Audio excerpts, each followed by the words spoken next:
Olama 6,000. Panya, Nasi iSpani to come and address us. Oi, oi.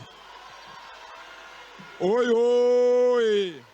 You know what they say, right? Some gifts just keep on giving. And in South Africa, that gift comes in the form of Panyaza Lesufi, the politician who promises big, delivers little, and somehow still shows up with more support every 5 years. If it's not the promise of 18 new schools, it's then a glitch-free online admission promise. If it's not the promise to buy 18 private hospitals, it's a shiny pledge to pump 500 million into the township economy and spaza shops. Every year, he rolls out new announcements with dramatic flair, and every year, many wait, many watch, many suffer, and keep on hoping. Panyaza Lesufi is a textbook example of what's wrong with South African politics. Make big emotional promises, whip up public excitement, get the votes, and walk away from accountability. No plan, no follow through, no shame, and sadly, no consequences. He has proven over and over again that in our political landscape, delivery is optional, but theatrics are essential. Just say what people want to hear, and when they forget your last round of failures, repeat the process. But not everyone forgets, and this time people are angry, and rightfully so.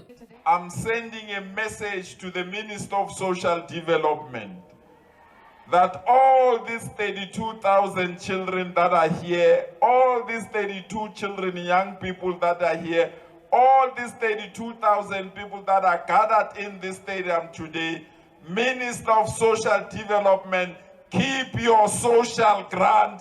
We don't need social grant for these people.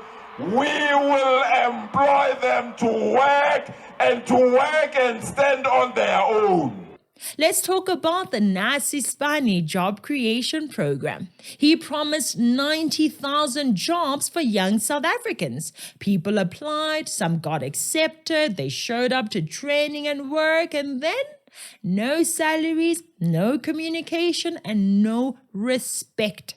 Premier Panyaza Lesufi claimed that he would be creating 90,000 positions for solar technicians known as the Green Army, crime prevention wardens known as Mapanya, ECD practitioners, and building inspectors. And many people were very excited about this. Parents, glad that their sons and daughters would finally be employed, were singing praises to snake oil salesman Panyaza.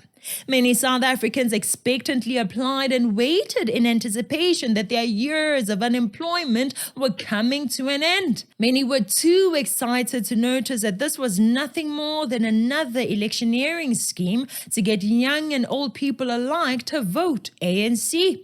Indeed, on the 29th of May 2024, many people voted for the ANC that was promising them and their children employment through Nasi iSpani, not knowing that just 2 days later, on the 31st of May 2024, some of those contracts would be ending. What kind of government uses desperate citizens as PR props and then discards them as though they are nothing? I'll tell you what kind. The ANC kind. With no shame, Comrade Lesufi gets back on camera, puffs out his chest, and claims that he's changing lives. Really? Really?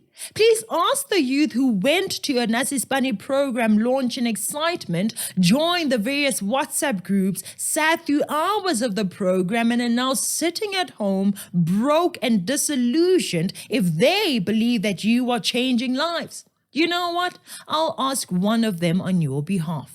As far as I understand it, it was supposed to be a 6-month program. So from 15 May 2024, the program should have been done and dusted. What happened? Well, a WhatsApp group was created for people that were part of this training. And the only messages we kept getting was, we have not received updates from the Department of Labor. And as soon as we get any news from the Department of Labor, we will let you know when the training will commence. So we kept getting those kind of messages until in March. March, that's when the first training took place. And our prayer and our hope is that you take this opportunity and you run with it like the commissioner said. Are you guys ready to run with it? Come on, we can do better. Are we ready to run with it? So from 15 May 2024 until March of 2025, there was no training that took place. Is that it? Yes, and to some extent, some of us had given up on it. Huh? Can you imagine that? Are those the actions of a government that cares for black people? Are those the actions of politicians who want to see transformation in the lives of previously disadvantaged individuals? But when we point out the fact that Panyaza Lesufi is nothing more than a snake oil salesman, he calls us doomsayers. There are those, Premier, though, who feel that there isn't much to be excited about, particularly regarding the Gauteng revitalization plan, given the wastage, the leaks, just financial leaks that are going on in the province. But there'll always be doomsayers. Mr. Premier, is this young person also a doomsayer for telling the truth about what your program has done, or more importantly, failed to do for him and many like him who were deceived by you? Are the 32,000 teachers' assistants who set up a protest camp due to their contracts ending shortly after the 2024 elections also doomsayers? Are they? Are the Nasi iSpani beneficiaries whose stipend payments were delayed due to administrative and systematic procedures also doomsayers for complaining about your incompetence, unpreparedness, and lies? Are they also doomsayers, sir? Guys, we are not doomsayers. We're just telling it like it is. Facts and not feelings. It is through feeding your feelings that Panyaza Lesufi got South African parents and children to believe his lies and vote for him and his party. It's time now that South Africans wake up, see the facts, and stop believing these lies. 2026 is around the corner and he's already lying to you yet again. Thank you so much, Paul. The excitement obviously is the securement of almost 84 billion from investors across the globe who wants to assist us to revitalize the Johannesburg CBD and bring it to its former glory. I can't hold my excitement. We've been working very hard to package this proposal. Feelings or facts? Which one will lead you this time? Honestly, fellow South Africans, his game is predictable. Hype you up, lie to your face, let you down and leave you disappointed, discouraged, and some even depressed. You've heard the saying, shame on you if you fool me once and shame on me if you fool me twice. How many times has Panyaza fooled you? How many more times will you allow him to fool you? Let's not forget the 18 new schools he announced with great fanfare. We were told they'd be built and fully equipped, state of the art. Yet 1.5 billion rands later, most of those schools are either incomplete, understaffed, or simply non-existent. Not only did he disappoint in delivering his promise to build the 18 new schools, but many existing schools are still riddled with asbestos, overcrowded classrooms, sanitation problems, just to name a few. And what does a snake oil salesman do? What he knows best to do, of course, make yet another promise regarding the same issue. In the 2025 Gauteng State of the Province address, Premier Panyaza Lesufi announced a 2.5 billion investment to construct 80 new schools across the province. So, the 2024 Gauteng State of the Province address announced 1.5 billion rand would be used to construct 80 new schools. That did not happen, but were there any consequences for that? Consequences for Panyaza? You must be joking. Instead, in the 2025 State of the Province address, the same comrade announced 2.5 billion rand would be used to construct 18 new schools. Shame on him if he fooled us once, and shame on us if he fooled us twice. In the case of Panyaza Lesufi, the people of South Africa have been fooled more times than I can count on one hand. Do you remember the promise of glitch-free online school admissions, a system that has caused chaos for years? Well, from 2019 to 2025, Panyaza Lesufi has been failing to fulfill the promise. He made the promise when he was the MEC, and he's now the Premier and still failing. Another day of snaking queues outside this teacher center in Mamelodi. Many of the parents here have been up since the crack of dawn to be first in line. It's a race against time to secure a seat in a classroom for their children. No, online must fall. Because go online. Ki online ki sale lining. Ka online. Nke be banu raise dikolo at least. Taba itla fela. So here tla ba re botsore dikolo di tletse nka se rwele ngwana ka misa ko west. E le re ke nna skrileke. Ba o khona hale hante government ya rena ira eng pila pila. Ba re bana ba rena ba ye sekolo. Morao ha one space sa bana. But re votela eng. Some parents wake up at 3 a.m. just to fight for a spot online, and still they don't get placements for their children. Meanwhile, Lesufi's press conferences assure parents we have resolved the issues. But the fact is, no, you haven't resolved them.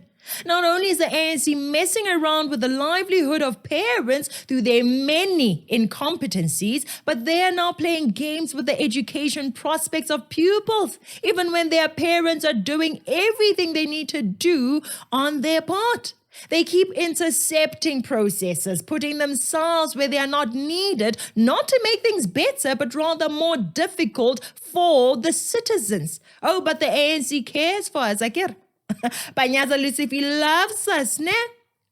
Wake up, South Africa. Just wake up already. You know, maybe you don't have children, and so what I have shared doesn't directly affect you, and so you don't fully fathom how the lies of snake oil salesman Panyaza affect South Africans, but maybe this one will help you. Gauteng Premier Panyaza Lesufi announced that the province would be purchasing 18 private hospitals to be converted into public hospitals. But there's still some questions about how exactly this is to be funded and how it's all going to work.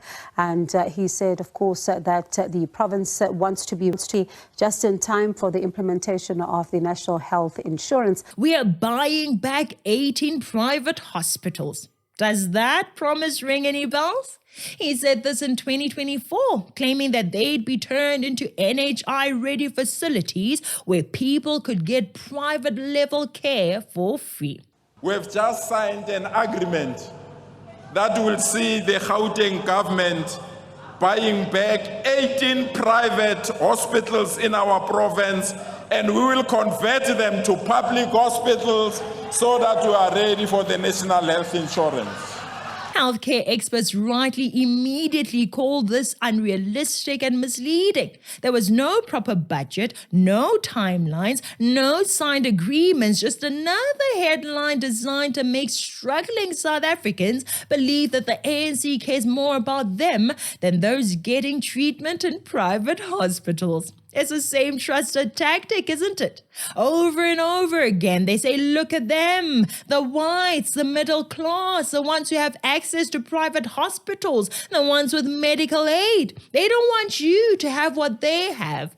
And so the ANC swoops in with empty promises. We'll take their hospitals and give them to you. You see, we care about you. But really, it's all performance, clever political theatre with no substance behind it.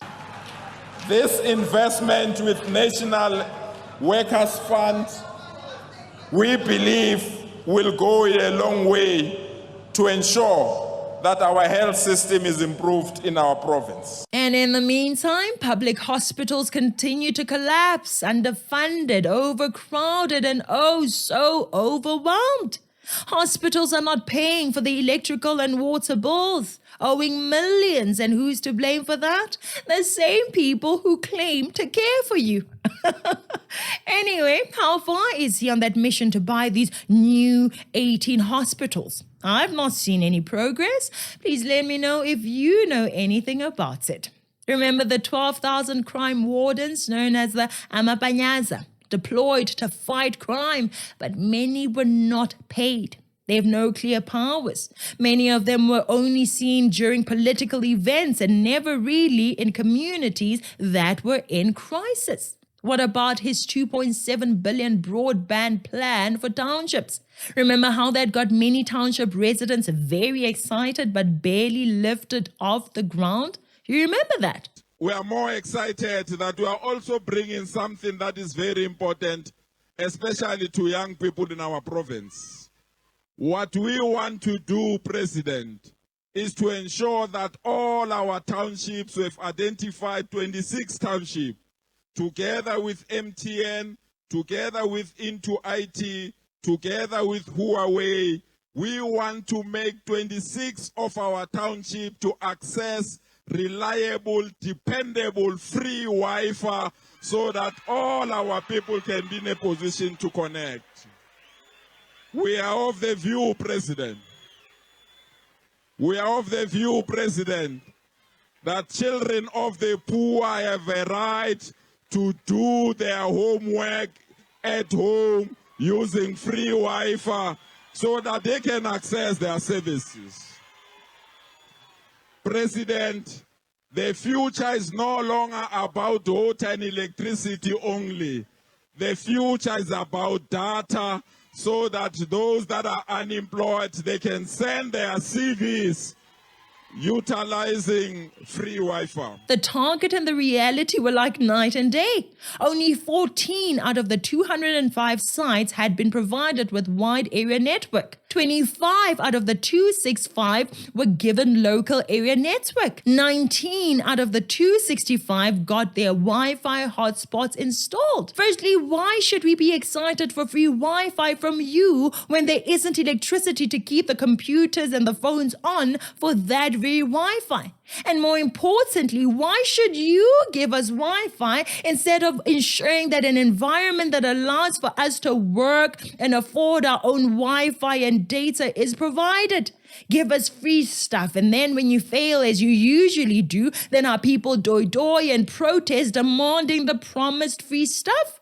We need a business environment so that we can create businesses and employ each other. Many South Africans are so quick to just get excited about these deceptive promises instead of pausing to ask these very important questions. This is what he offers year after year. Promises that you can't eat, promises you can't live in, promises that don't teach your child, promises that do not keep your streets safe, promises that do not give you a job. But you know what the worst part is? We let him do it. We let him do it again and again. They lie to us, we vote for them. They fail, we forget about it. They return with new slogans, new programs, new promises, and the cycle repeats again. It is disgusting and it is embarrassing, and we need to put an end to it. It's good to see that some among us are actually waking up. You're asking the questions, you're refusing to be fooled, and that gives me hope. We're no longer satisfied with slogans and meaningless programs. We want delivery. We want results. We want politicians who know that failure has consequences. So next time Panyaza Lesotho or any other career promise maker steps onto a stage, ask them this: what happened to the last promise? Who paid the price for your failure? And more importantly, why should we trust you again? Why? I hope that you will vote in the 2026 and the 2029 elections with this attitude. Anyway, that's it for today. Please share this video with every South African who still believes the promises being sold by Panyaza Lesotho and his ANC. It's time that we all see them for what they truly are. Empty words dressed up as hope, but delivering absolutely nothing. This is just snake oil that keeps getting repackaged. Thank you so much for watching. I'm Katlego. This is Citizen Concerned. And until next time, beware of the comrades.